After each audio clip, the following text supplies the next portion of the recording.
Hey everyone, and welcome back to another episode of A Millennial Mind and to these Sunday sessions. If you're new here, thank you for joining. And if you're an OG, thank you for always supporting me. If you haven't already, if you could please press the subscribe button, it would really mean the world to me. So today we are doing a little Q&A because I posted it on Instagram, and I'm not going to lie, I find it really hard to do Q&As at the time because I feel you need to actually take out 3 or 4 hours to actually answer all of the questions. They're generally so many and a lot of them are quite similar. But today I'm going to be answering a lot of different ones as well because I actually did it today and last week. And so I don't know when I'm going to release this video, but you got questions from probably a couple of weeks ago will be in here.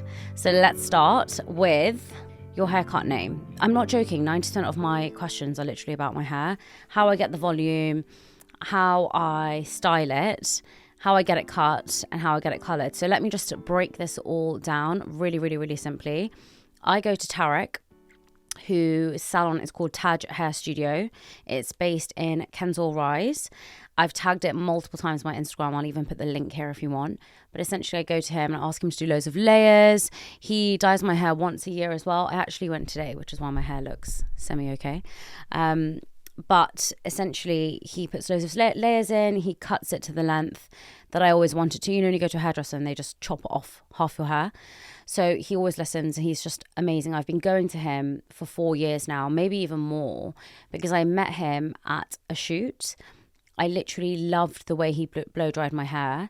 And ever since then, I've gone to him and he's just incredible. Last year, I actually went to someone else because he wasn't available and I really needed to get my hair dye. And it was the worst thing I've ever done. It was the biggest mistake I've ever made because they were so rude. They bleached my hair so much. I could smell the bleach. My eyes were actually red because of how strong the bleach was. And I just know with Tarek, the quality of the products he uses, he spends so much time on my hair. He's so intricate in all of the details. I know it's always going to look good and it always lasts me for ages. So I try and go every couple of months, 4 months to get a haircut. But my hair's in quite good condition because I use oil every single week, no matter what. I will always put oil in my hair and I use the Fable and Mane oil. I also use the Indie Wild oil and I'm actually trying a couple of new ones out. So I haven't used them for a while, so I won't tell you them yet. I'll tell you them when they're good and if I like them. But those 2 oils are insane and I've been using Fable and Mane for a few years. And actually Deepa Costa gave me the Indie Wild oil when I recently filmed a podcast with her and it's really good. It's very thick in consistency, but I feel like that's very nourishing from your hair. And when you hear the story about how her mum kind of built this recipe, it's just really inspiring. So that's the hair stuff. Do I have a daily routine for my mental health? Right. Every single day when I wake up, the first thing that I do, and this is actually another question, what do you do when you wake up? I listen to a talk. Every single day. I've been doing that for years now. And I always listen to some kind of motivational talk, a kind of pump in the morning. It's usually someone like shouting, being like, you have to get up, you have one life. But sometimes it's Oprah, sometimes it's Jay Shetty. I really just type into YouTube morning motivation. And I love it when a compilation comes up and you've got all these different people talking at you. I just love those talks. But I always start my day off with that. I then every single morning, fill out my performance planner. And the reason that I do that is because the night before, what I've recently started to do is fill out the task list so that when I wake up in the morning, I just fill out my top priorities, my quick wins, and then what I'm grateful for, what my affirmations are, and I fill in my habits. Now, those really help me to feel good when I wake up. When you start your day with gratitude, you just automatically feel good. And I feel that on my walk to the gym in the morning, I keep dwelling on the things that I'm grateful for and I keep those affirmations in my mind. I've talked about affirmations, I've talked about gratitude so many times, but I really can't go on about them enough. And I think it's such an essential part for me to wake up. So that's definitely something that I do to keep track of my mental wellness. I also go for a walk every day, which really does help now that I'm in London because I generally tend to walk everywhere. And with this weather being so nice, it's really sunny at the moment. Who knows what it'll be like when I release this video. At the moment, it's really sunny. And so walking everywhere makes me feel incredibly happy. Weirdly, I have started to like cooking. Now, let me just be really clear on this. I do not mean cooking for 2 hours, but now that I'm living by myself, I really do feel that it's just so nice to make a meal for one. And I love eating healthy foods. I mean, I snack a lot. I do a lot of variety of food. I'm not going to say loads of junk food because I don't know, I don't like to label foods as like good and bad foods, but like I eat everything basically. But I do love salad. And I feel that when I lived at home, if I just had like salad with pasta in it or cheese in it for dinner, my parents would be like, that's not a sufficient dinner. And then there'd always be something else and I'll just end up eating something else. But now I actually feel like my meals are really healthy because I just love salad all the time. And I love stir fries and I love things like poke bowls. And my family didn't like that. So when I would make it, I'd only have to make it for one person. It was just a bit long. Whilst now I make it for two and actually I take the second meal for lunch the next day. On that topic, people have asked me, who am I living with? Am I living with my boyfriend? Am I living by myself? The answer is I'm living with somebody else. I found this flat on Spare Room, and let me just kind of delve into that because some of the questions are about like my flat and my home. I've wanted to move out for so long, for so long. I finished uni and I literally came home for how long did I come home for? Yeah, I finished university. I came home for a few months and then I was actually traveling loads with my work. So I did 4 different placements because I was on a graduate scheme. The first placement, actually, I was living at home. The second one, I was living in a hotel Monday to Friday for 6 months, which was the dream. The third one, I actually came back and lived at home because I was traveling to Bedford every day, absolute nightmare. Then the fourth one, I moved to Nottingham, and then I stayed in Nottingham for 2.5 years. So I felt like I was kind of only home for 6 months, then away, and then home for 6 months. And then I moved to Nottingham for 2.5 years. And then I came back home. And then when I came back home, I travelled for ages because I got voluntary redundancy from Eon, which is the company I was working at before. I got voluntary redundancy, went travelling, and then got a job in London. So obviously I was staying at home. In that time, I was like, I need to move out. I really want to move out. Then COVID happened, okay? Disaster. And then, in the summer when we were kind of able to move out, I actually had reserved this flat. And then something happened where it wasn't actually right for me to go because someone was really unwell in the family. And so I didn't go. And then ever since then, I just feel like there's always been something that's been happening or, going on in which it's like, it's not the right time. I shouldn't really go right now. I should be at home. And you know what? I just thought there's just never going to be a right time. There's always something that is going to pull you back to living with your parents, especially like Indian parents who want you to stay at home until you get married. There's not really that encouragement to be like, go out and live by yourself. So I have been wanting to do it for so long. The commute was literally killing me. My office is now in Canary Wharf. I lived in North London. Loads of people have been really intrusive, by the way, and being like, where exactly do you live? And I'm like, I don't necessarily want to say exactly where I'm living. But anyway, my office is in Canary Wharf. I was traveling an hour and 10 minutes into the office and I was just exhausted. And you know what? I've always wanted to live in like the heart of London. I've always wanted to live like smack back in the middle. I saw this flat. I literally saw it on FaceTime while I was at my bar's house having dinner. She was like, what the hell are you doing? I saw it on FaceTime and I was like, yep, I want it. That evening I went home and I told my parents and I said, listen, I've seen this flat. I'm going to put a deposit down tomorrow. And they were kind of like, okay. And I think because I've told my parents for such a long time that I want to move out, they were almost okay with it. They weren't shocked. They weren't upset. They were very much like, we know you've wanted to do this for so long. So yeah, okay, just do it. I've also packed my bags up multiple times and packed boxes and literally packed up my whole room and the flat has fallen through. It's happened twice to me. I say so many times, but twice is quite a long time to be like to your parents, I'm moving, here's my boxes, I'm going. And then the flat falls through and it's heartbreaking. So I think they almost were a little bit in denial, like, okay, yeah, here we go again. And then on the Saturday, I actually went to go and see the flat and took half my stuff with me because I hadn't seen it in person yet. And I was like, it's a bit silly to put a deposit down on the Friday if I haven't seen it. Saw it on the Saturday. My flatmate is the loveliest person in the entire world. She works in PR and events as well. So really good match. And she has a dog, which is lovely. Saw the flat and I was like, yeah, I love it. Pay the deposit there and then moved my stuff in and then came back home and then moved all my stuff in the following week. And then I had like a million weddings, so I had to stay at home. So my parents didn't really understand that I was moving out. They were like, we don't really understand. You're literally here all the time. But now I've officially kind of like moved in, packed all my stuff, got loads of bits from my room. I never thought I'd be this really particular, tidy person. At home, I'm just a little bit messy. And I think I am actually just as a person a bit like, whatever, I don't really care. I'm really not that particular about things. But in my flat, I'm really particular, and I think that's because obviously I have my room, then we have the living room, then we have the kitchen and stuff, and we have a garden. But I think when you only have like one room, you're really particular, if that makes sense. Let's see when eventually, hopefully one day I ever get to buy a house, who knows, in this bloody economy. But I'm quite liking this new version of myself. I'm like cooking, I'm walking everywhere. I'm just genuinely really happy. And that was one of the other questions as well. Someone said, are you happy? I genuinely feel that moving out has given me so much freedom, so much independence, and just so much flexibility. My parents were never controlling. They would never, ever, ever say to me, you can't go here, you have to be home by this time. I'm always home early. I really don't go out that much.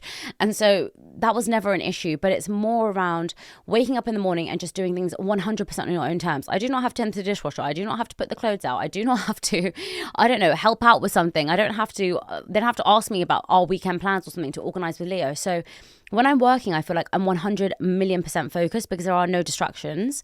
So at home, I feel like there's all those little bits. And look, I was really lucky to live at home for so long, but at the same time, I really wish my parents had told me to leave the house at 25 or like force me to like move on, because I just feel that it's such a great life skill to live alone and it's the best feeling ever. I have no idea how I'm ever going to live with someone else. I love, love, love living. Like when I say alone, obviously I'm living with someone, but because we're not best friends, we don't have to do things together. I don't have to worry about her dinner. I don't have to ask her for anything. We live our lives very separately and I just love that. I just love being alone. I know I sound like a weirdo here, but I really just do love doing things by myself. So yeah, moving out has been the best thing ever. Really, really happy. Everything is just a bit of a dream at the moment, if I'm completely honest. So that's all good on that front. Next question. My skincare routine and hair care routine. I've already just explained about my hair, but let me just explain again. I make sure I put oil in it every single week. I put hair mask in it every single week. I leave the oil in when I go to the gym and I sit in the sauna as well. So I feel like it really absorbs my hair. So that one. And then my skincare, I've actually got a very, very quick and easy skincare routine on my YouTube. So I'll link that video here as well. And you can see how haphazard I am. Another thing though, since moving out, I have been doing skincare every single night, which is unheard of for me. And I genuinely, again, think I just have more time and I don't understand why I have more time and why I can wind down. But I think part of it is to play is I have dinner quite early when I eat by myself. I eat at like 6:30. And then I kind of start winding down at 9, whilst at home, we'd probably eat dinner at like 7:30. And then by the time we clear up, it's like 9. And then I would start doing some work. And then I would get into bed at like 11. And so half the time I was just like, I can't be bothered. I'm just going to go to sleep and wouldn't even take my makeup off. I'd be so tired. But here, I also feel because I'm not traveling as much, I'm not as exhausted. And so I just have more time. So skincare is something I've been doing. Everything is all the details that I use on a maximum basis are in those videos, but every day I do try and use at least the Indie Wild vitamin C and I can't remember what it's called, Bactol, I don't know how to say it, but anyway, the AM and PM serum is basically the way to say it. I do use that every single day, and an eye cream. And then twice a week I use a face mask. So I use the Kiehl's turmeric mask. They have a pore mask, which I love, and then an overnight mask as well. Or I use an Origins charcoal mask, or the Carbon Theory, I think it's called the charcoal mask, mud mask or something like that. I basically use one of those a day, so like one of those a week. So like an exfoliating one and then one to like nourish the skin. And that's basically what I do. I'm really not that particular, I would say, with skincare either. I'm very much like, if someone sends me something, I'm happy to try it because my skin's really not that sensitive. So I've been recently trying this other brand, which I really love. I can't remember the name of it now, classic me, but I'm really liking it and I'm feeling like my skin is really glowing. So I will, when I remember, tag it. But I can't remember because I've just started using it. I know what the bottle looks like. Do you know what I mean? I'm one of those people that knows what it looks like, but can't remember the name. And I'm the same with people. I know who you are. Couldn't for the life of me remember your name. So really, really bad with that. How old are you? You are so inspirational. I'm 29. I'm really upset. I'm going to be 30 this year. Actually, I'm not. I shouldn't say that. Those people are going to attack me for saying I shouldn't say I'm 30. I just feel that I'm not 30. In my head, when I was younger, I used to think 30-year-olds, like, had everything sorted. I also think I look a bit like a child. And so I don't act like a child, obviously. But I just think sometimes, like, in my head, I thought 30 was really old. So I'm a bit like, oh my God, I'm going to be 30. I haven't really got a house and had kids and got married. It's quite funny that I never thought that I would be here. But anyway, here we are. Everyone has a different life path. And by the way, when I say that, it's not like I'm like panicking about it. I'm just saying that I used to think that at 30, I would have like 3 kids by now. And if you ask me right now, do I want a kid? Absolutely not. Like I love, love, love kids. I love Ava, Ari and Anushka. They're my nieces and nephews. But do I think I'd be able to hack a kid and do all my work at the same time right now? Absolutely not. So how the hell do people do it? Don't know. Not sure. How do I stay motivated with my work? I have never felt any passion towards anything as much as I do about this podcast. I literally love it. I know that sounds really lame and people are probably like, what's wrong with you? It's just a flipping podcast. I love it. I love it. I love it. I would wake up and be here 24/7 if I could, but obviously I have other things to do. But I never feel happier when I come to the studio. I always feel so inspired by all of my guests. And I feel that when you're around positive people, when you're around people you learn from, when you're around good energy, you walk away feeling unbelievable. Now, I get to do that 2 or 3 times a week. So how can I not love it? I'm just so grateful that I'm able to do this. And I'm so grateful for everyone who's watching this video. And please, please, please, if you haven't already, please just tap the like button on this video because it would really help me continue doing this more and I wouldn't have to go to my corporate job. Let's just hope for that. Next one. Which is the place you want to visit and have not visited yet? Australia. I really, really want to go there, or New Zealand, one of those 2 places. Haven't been. I've travelled quite a lot. And I actually think that, you know, for the last couple of years, I've really slowed down on travelling. I've cancelled a lot of holidays. I rarely go on any. And that's because my work is at the moment, something I really want to focus on. And I'm really happy to do that. I think that if I were to go on holiday for 2 weeks at the moment, I don't think I would be able to go peacefully because I would be so concerned about everything. And I think once I kind of get into the swing of things in terms of figuring out how to manage my time and hiring more and more people, then yeah, one day I would love to go to Australia or New Zealand for like 2 weeks. What book am I currently reading? I'm reading How to Win an Argument. Something. It's by, I'm not going to say the name, I'm going to butcher it. Anyway, I'll tag it. I'm really sorry. I'm like really bad at remembering everything. I'm reading that book. Unbelievable. Really, really, really, really good. But again, I have struggled in the last 2 or 3 days to really pick it up, which is why I can't even remember because I've just been really busy. How do I start my vegetarian journey? I love eating nuggets and KFC occasionally. I'm not really sure how to answer that question, if I'm completely honest. Sorry for the angle switches. My camera just got too hot and I just decided to have some lunch. So really sorry if there is any food in my teeth. We'll move on quickly to the next question. So, how did you manage the salary difference when you left your corporate job? This is actually a really, really interesting question because I thought I would really, really struggle with not having consistent money coming in. And I think that we are trained to believe that we should be having the exact same amount of money coming in every single month. Now, obviously, when I quit my job, I really had to think about multiple things. I was living at home and I took that option to not move out and live at home so that if it didn't go well, I was living at home and I didn't have like massive amount of money coming out. And so I really didn't struggle so much because I just pretended that I was essentially saving all of my money. I mean, I used to save a lot of my money from my corporate job because I used to either put it all into this podcast, which is where actually a lot of it went, or I used to put it into savings. And I really am someone who doesn't spend a lot of money like going out and doing stuff like that. Like I just don't really. The only things I spend my money on are like food and clothes. And clothes I'm getting really better at actually. I'm using Vinted to sell so much stuff and I genuinely feel like it's great. But anyway, I essentially had to tell myself that, okay, you don't really need this money. It wasn't like I was living paycheck to paycheck, fortunately, and I'm obviously privileged to be in that position. So I didn't really think about, I was like, why do I need to see that money in my bank account? Do I really need to see it or do I want to do something I love and build that money up? And in, I would say, 3 months, I was making more than my salary net, not after tax, because I'm not taking all the money out. But net, I was making more than my salary. And so even if I wanted to take the money out, I have the option to. The reason why I'm not is I'm trying to make this podcast better, invest into the studio, invest into so many different things. But essentially for me, I really had to understand that, a lot of the time we're so scared to take the risk because we're worried that we won't have loads of money coming in. And I did take that risk. And luckily enough, I am making money now, which I've got a whole nother video about how I'm making money from this podcast, which I will share separately. But it is inconsistent. Every single month is completely different. I don't have a guarantee at the moment. If you ask me, am I making any money for June, July, August, September, October, November? No, I'm not. And so you do have to deal with that uncertainty. You do kind of have to fight and survive every single month. And that takes a lot of getting used to. And especially if 1 month you earn a lot and then the next month you don't earn as much, we are almost taught that it has to kind of be up and like an upward graph and it should be bigger and better every single month. And that's not necessarily true. And it's definitely not been the case for me. But I think it's mainly a mindset thing that I had to really understand before I took that risk. And because I wanted to take the risk for so long, when I eventually took it, I was already very comfortable with the fact that I wasn't going to be getting a consistent income any month. And some months I was going to earn more and some months I was going to earn less.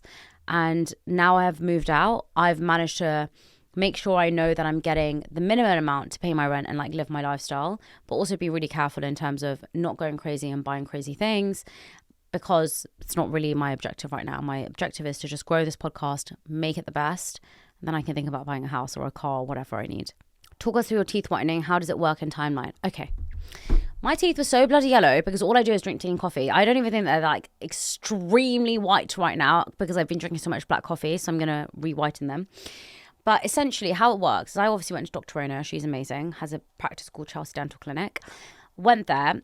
It was so cool, by the way. They just took pictures of my teeth. And then within 2 weeks or a week, can't even remember how long it was now, they gave me trays that matched my teeth. I was really fascinated by that. I thought it was pretty amazing how it's not like a manual process anymore. But obviously, I'm just like a 90-year-old who thinks that they have to do everything manually. But I was pretty impressed that just from taking photos of my teeth, you could give me essentially like a retainer that you put in. So they basically make these trays. You use this Enlighten. I used Enlighten. You can go for different options, but I went for Enlighten, and it's a gel, and you basically put like a lentil size amount in every like tooth section, and you leave it in overnight. Now, my teeth are quite sensitive, so I did it for 2 weeks, but there was one night where my teeth were a little bit sensitive, so I didn't do it, and my teeth were so flipping white. They are still quite white. But they were really, really, really white when I got it done. And I think because obviously I have a lot of black coffee, I have a lot of tea, I have a lot of Diet Coke, basically a dentist's nightmare.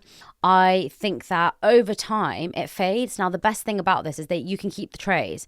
And when they give you the gels, if you keep them in the fridge, you can actually top up your teeth at home. So you just need to leave them for one night and then they'll be like as good as new. So they're really white at the moment. But let's say, for example, I had a wedding, or let's say I had like a photo shoot, or let's say I had something really important. I wanted them to be like, you know, Ross from Friends white. Then I can put that in. I mean, I'm joking. Obviously, it doesn't go that white. It was really natural. I found the process, honestly, incredible. I could not recommend it enough. It's literally genius. You didn't have to wear it in the day. You wear it overnight. I found them really comfortable to wear at night, by the way. Also, I found it really great because I grind my teeth at night. So I felt like it kind of stopped the grinding of the teeth. And I just felt like it was super, super, super simple. And it didn't hurt my teeth. I did feel a little bit of sensitivity because I tried to do it for 2 weeks straight in a row. And it was only one day that I took them out and I thought, my teeth are a bit sensitive. And also I was a bit lazy that day. And so I just was like, I'm not going to do it. But my teeth were still so, so, so white. And then once you finish that for 2 weeks, you then go back into the dentist chair and they basically do like a stronger treatment that can only be done in the chair. And that takes 2 hours in total, or maybe an hour and a half. And essentially they just put like a higher liquid gel, put it on your teeth and you sit there. And I just read a book and that caused me no sensitivity at all. So I thought it was a really great experience. I would 100% recommend. It's really, really easy. It's super quick and your teeth just look so much better. I was so conscious about my teeth. I was really conscious about my smile. And I think that it's really just helped me to, number one, feel more confident, and two, just smile all the time. I really would smile properly to show you, but I've just had a salad which has rocket and mint in it. And I'm a bit worried that I've got something in my teeth. And if I say cheese, you'll be able to see it. Okay, final question before we end this. Have I started an interview and then not been able to connect with them during it? Yes. And unfortunately, there are interviews I've had to pull. And this is why I'm so particular about people I bring on the podcast. It costs so much money per episode, so much time to edit, so much effort. Because it's not just about recording the episode and the cost of the studio and the lighting and all of that. It's the cost of the editing. It's the cost of the trailer. It's the cost of the clips. Like I have a different short form editor, a different long form editor. To send the files to download, I mark every single second of the podcast. Every single second has to be reviewed by me in terms of it's going to be long form, short form, TikTok, LinkedIn, whatever. And so if there's a guest that I don't necessarily get along with and I've recorded a podcast with them and then I have to go through the edits to really check it, it's an absolute nightmare. And that's why I'm really, really strict about who I bring on, because I know if the conversation is going to be powerful, if I'm going to be interested in it, if I enjoy it, and if it's going to be valuable. You know, people have to walk away from that podcast being like, wow, I really saw some value in it. I really enjoyed that podcast. It really taught me something. That's the aim of my podcast. And so it's really difficult when, unfortunately, you know, it happens sometimes where you connect with a guest based on a recommendation and it doesn't work out. And not only is it a waste of time for the guest and really upsetting for the guest because they want their episode to be aired, but works both ways. And so I'm really, really careful about who I bring on. And that's one of the reasons I don't necessarily take everyone's suggestions, even though I'm very grateful that so many of you want to be on the podcast and so many of you suggest people. It's really hard to take every single person on board because it might just not be the right fit. Loads of people asking who I'm inspired by. If you don't know that Rashma Sajani is the biggest role model and inspiration of my life, you need to watch my other solo videos, because I basically talk about why I started the podcast, how I grew my podcast, all of that stuff in those videos. So if you want to know anything related to the podcast, I've got a separate video on every one of those. So I'd recommend watching that. And then my tips for starting, why I started, all of that is in the video. Are you full Indian ethnic? You look mixed. No, I'm full Indian. I'm full Gujarati. Both of my parents are Gujarati. They were both born in Africa, came here when they were very young, and ta-da, had me. Have you had any work done or any Botox? No, never. The thing is, though, I'm not against it. And I do sometimes think, oh, I just really want to get a little bit of a lift, or I just want to get my lips done. But I am one of those people that I think once I start, I won't be able to stop. And also, I just really don't go for facials or, use my facial muscles enough. And I think that I probably should do that first before I put any injectables or anything in my body. Anyway, this has been the longest Q&A. I cannot believe that I've talked for this long. And also, I only answered like 50% of the questions. I kind of fumbled them all into one. So really sorry if they didn't answer them. I will try and do another one. Let me know if you liked this. Let me know if there's anything else you want to know. And tell me your feedback in the comments. And if you like this video, give it a big thumbs up. And if you're not subscribed, please, please, please do. It really helps me. You have no idea how much I appreciate all of you. So thank you so much. Have a wonderful day. And I will see you next week.